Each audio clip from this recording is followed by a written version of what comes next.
Welcome back. Get ready for another mind-blowing tech story. In a world where artificial intelligence has taken over almost all coding tasks, one person remains. This is the story of the last human programmer. Artificial intelligence has rapidly advanced, making it capable of writing, debugging, and optimizing code faster and more efficiently than humans ever could. The transition was swift. AI tools automated mundane tasks first, then complex projects, leading to massive layoffs across the tech industry. As AI's capabilities grew, job roles vanished. Software engineers, developers, and coders were replaced by algorithms and machine learning models. But amidst the change, one programmer, let's call him Alex, was retained. He was the exception to the rule.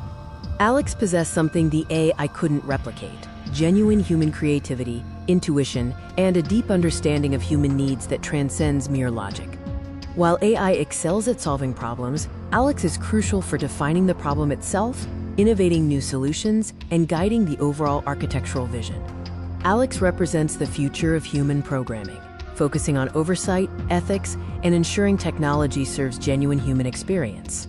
So what does this mean for the future of coding and humanity's place in the digital world? The story of the last human programmer teaches us that our unique human traits, like imagination and empathy, will always be invaluable, even when AI handles the code itself. Thanks for watching. If you enjoyed this video, make sure to like, share, and subscribe to the channel for more amazing AI and technology content.